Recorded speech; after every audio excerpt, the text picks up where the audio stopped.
संस्कृतमणिका तृतीयः पाठः विजयतां स्वदेशः। दिव्या। अरे सुलभा, इस चित्र को देखो। ये महापुरुष कौन है? सुलभा। अरे दिव्या, छत्र से तो राजा ही लगता है। दिव्या। अरे सुलभा, परंतु यहाँ सिंहासन तो नहीं है। प्रकाशः। अरे क्या तुम नहीं जानती हो, ये मेवाड़ के अधिपति महाराणा प्रताप वन में रहते थे। सुलभा। क्या प्रताप निराश से क्यों दिख रहे हैं? दिव्या। निराश है क्योंकि स्वतंत्रता प्राप्ति के लिए धन की कमी है। प्रकाशः। इसलिए सेठ भामाशाह संपूर्ण संपत्ति महाराणा प्रताप को भेंट कर रहे हैं। दिव्या। तुम कैसे जानते हो? प्रकाशः। निश्चय ही इस नाटक से। सुवीरः। निश्चय ही यह नाटक अत्यंत रुचिकर तथा देशभक्ति से भरा पूरा है। स्वतंत्रता दिन पर हम इसका मंचन करेंगे। प्रकाशः। हाँ, मैं आज ही पात्रों का चयन करता हूँ। सब लोग। तो हम इस पाठ को अभिनय के लिए पढ़ते हैं। मेवाड़ के राजा महाराणा प्रताप वन में कुछ विश्वास पात्र सैनिकों के साथ संकट की घड़ी में पत्थर पर बैठकर विचार मग्न है।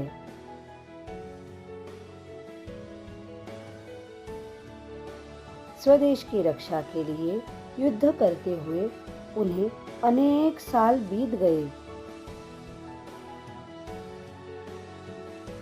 खेद है कि उन विचारों के पास सेना की और भोजन सामग्री की कमी है। अब तो वे अपने प्राणों से ही देश को स्वतंत्र करना चाहते हैं। अपने प्राणों से ही अपने देश की रक्षा करना चाहते हैं। महाराणा प्रताप। मुझ अभागी का धिक्कार है जो अपनी मातृभूमि की रक्षा करने के लिए भी समर्थ नहीं है। मेरे इस जीवन की अब समाप्ति ही ठीक है। लंबी आह भरते हैं। जब तक साथी उनकी आकृति को देखकर बहुत व्याकुल हो जाते हैं, तब अचानक से ही मेवाड़ के राजकुमार प्रवेश करते हैं। राजकुमार राजा के योग्य प्रणाम करके, महाराज की विजय हो, महाराज की विजय हो। प्रताप धैर्य धारण करके, अरे भाई, क्यों तुम जयघोष करके मुझे लज्जित करते हो? राजकुमार। महाराज, आप ऐसा क्यों कहते हैं? आपने निश्चय ही राज्य की रक्षा के लिए क्या कुछ नहीं किया? स्वदेश को स्वाधीन करने के लिए क्या कुछ नहीं सहा? निश्चय ही आप विजयी होंगे। प्रताप। अरे किंतु कहाँ है विजय? मैं तो स्वदेश को छोड़ने के लिए तत्पर हो गया हूँ। सैनिक हाथ जोड़कर, महाराज, ऐसा तो न करो। हम सभी स्वामी के भाग्य का अनुसरण करने वाले हैं। हम सब आपका ही अनुसरण करेंगे। महाराणा प्रताप। आपको ऐसे नहीं करना चाहिए। मैं आपका बहुत कृतज्ञ हूँ।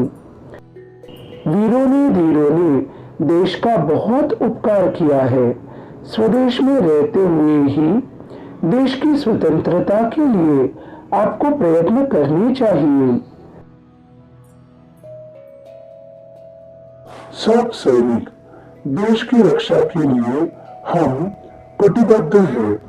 हम सब आपका ही अनुसरण करेंगे। प्रताप।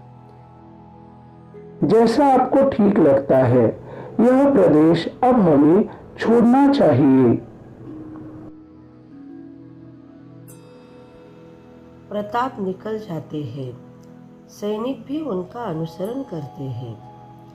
उनको इस प्रकार स्वतंत्रता प्राप्ति के लिए निराश देखकर जंगल में रहने वाले वनवासी भिल्ल भी दुखी हो जाते हैं।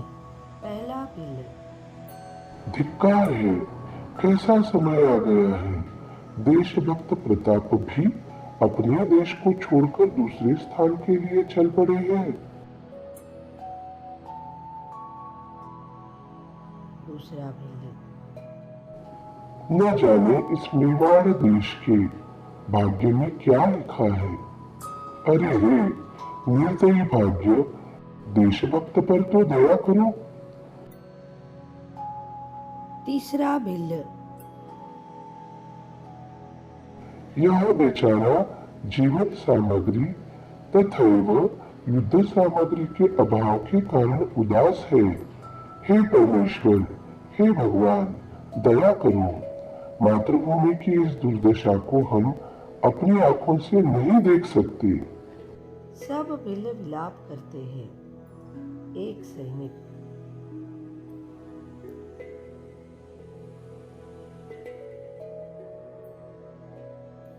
हाय किस्मत, तुम देश और धर्म के प्रति कैसे निर्दय बन गए हो। प्रताप के प्रति। महाराज, मेरे ही खड्ग से मुझे मार डालो। मैं अपनी आंखों से स्वदेश की दुर्दशा नहीं देख सकता हूँ। सब सैनिक। गुलाम देश में जीवन नरक के समान हो जाता है। हम प्राण धारण नहीं कर सकते हैं। सब अपने को मारने के लिए तैयार हो जाते हैं। यह दृश्य देखकर वहां रहने वाले भिल्ल भी अपने मरने के लिए तैयार हो जाते हैं। प्रताप। सैनिकों को तथा भिल्लों को आत्महत्या करते हुए देखकर। रुकिए रुकिए, आत्महत्या करने वाले लोग अंधकार से भरे लोक में जाते हैं, यानी नरक में जाते हैं। वीर गति से मरना ही कल्याणकारी होता है। धैर्य पूर्वक स्वतंत्रता के उपाय के बारे में सोचना चाहिए। पर्दे के पीछे से। रुकिए स्वामी, रुकिए। प्रताप। यह स्वर पहले सुना हुआ लगता है, परिचित लगता है। सैनिक के प्रति। वृक्ष के ऊपर चढ़कर देखो, ये किसकी आवाज है। सैनिक ध्यान पूर्वक देखकर। महाराज, निश्चय ही ये मेवाड़ के मंत्री भामाशाह है। महाराणा प्रताप। अरे भामाशाह आए हैं, इनको हमारे दुर्भाग्य के बारे में कैसे पता चला। भामाशाह धनराशि यानी बहुत सारा धन लेकर आते हैं। भामाशाह प्रणाम करके। हे अन्नदाता, सेवक को छोड़कर आप कहाँ प्रस्थान कर रहे हो। महाराणा प्रताप लंबी सांस भरकर। कहीं नहीं बंधु, जा भी नहीं सकता।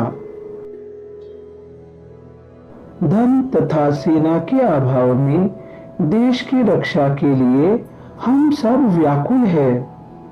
भामाशाह आपकी चिंता भरी व्याकुलता को मैं जानता हूँ और मेरा हृदय इसकी वजह से टूट गया है। धनराशि की तरफ संकेत करके। यह संपत्ति निश्चित ही किस काम के लिए है। ऐसे ही राष्ट्र सेवा के काम में इसका उपयोग कल्याणकारक है। महाराणा प्रताप आप सत्य कहते हैं। भामाशाह अगर ऐसा है तो इसे स्वीकार कीजिए। तोड़ डालिए गुलामी की जंजीरों को। अपनी लोहमयी भुजाओं से आजाद कर दीजिए अपने देश को। स्वतंत्र कीजिए अपने देश को। धनराशि प्रताप के चरणों में अर्पण करते हैं। महाराणा प्रताप आश्चर्य के साथ। अरे आप ये क्या कर रहे हैं? मैं दी हुई संपत्ति को लेता नहीं हूँ। भामाशाह विनयपूर्वक। भगवान, ले लीजिए, देश और धर्म की रक्षा के लिए ले लीजिए। महाराणा प्रताप। हे मंत्रियों में श्रेष्ठ, आप धन्य हो। आपकी माता धन्य है। आप श्रेष्ठ कुल में उत्पन्न हुए हैं। 12 वर्ष तक 25,000 सैनिकों का पालन करने वाली संपत्ति को देखकर सैनिकों के प्रति महाराणा प्रताप। हम इसी क्षण स्वदेश को गुलामी से छुड़ाएंगे और उसके लिए युद्ध करेंगे। भामाशाह की ओर देखकर। हे मित्र, आओ मुझे गाढ़ आलिंगन दो। भामाशाह। मैं अनुग्रहित हूँ। दोनों स्नेहपूर्वक एक दूसरे से गले मिलते हैं। सारे सैनिक। महाराणा प्रताप, आप धन्य हो। मंत्री भामाशाह भी धन्य है। दोनों का मिलन धन्य है। हम धन्य हैं। यह समय भी धन्य है। फिर से दिखाई देने वाला पुण्य भी धन्य है। महाराणा प्रताप की जय। भामाशाह की जय। स्वदेश की जय। पर्दा गिरता है।